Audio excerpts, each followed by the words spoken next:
dikucurkan kembali. Bagaimana manfaat bagi Bapak-Bapak? Adakah penerima manfaatnya? Begitu juga kami dari provinsi hanya memfasilitasi pusat dengan daerah. Kenyataan yang ada di sini, Bapak-Bapak sudah menikmati nampak dari pembangunan yang ada. Kemudian kehidupan ekonomi juga bisa dilihat, ada banyak perubahan dari bentuk rumah yang kita lihat. Kemudian musala yang ada, tempat rumah ibadah kita, masjidnya, fasilitas umumnya, sarana dan prasarana yang lain. Novus continues.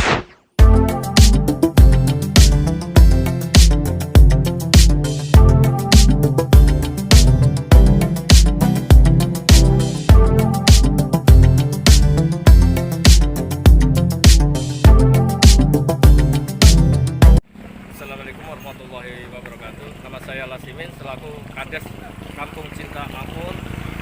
Ya, saya sebagai warga dulunya dari Jawa ditransmigrasikan ke Aceh oleh pemerintah, yaitu di Aceh Utara. Letaknya di daerah Cotgiri dulunya di tahun 1985. Ya, di sini kita sangat senang dan bangga mungkin menjadi anak transmigrasi.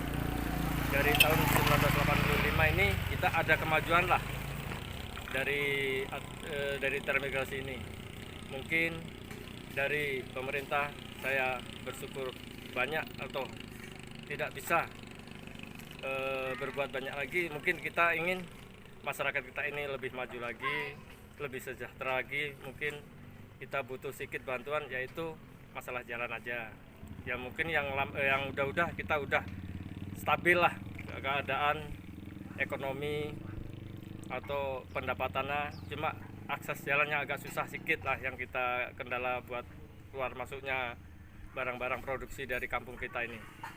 Mungkin kayak masyarakat kita ini adalah usaha, mungkin kayak sawit, kayak karet, atau usaha dari gula kelapa atau tahu, itu masih lumayan lah, udah lumayan dan udah dapat penghasilan yang agak menetap. Ya, di Aceh ini keadaan ya aman, nggak ada apa-apa, nggak ada kendala.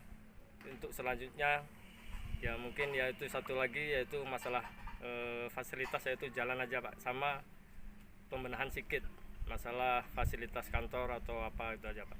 Ya mungkin dari ini saya akhir kalam. Wassalamualaikum warahmatullahi wabarakatuh.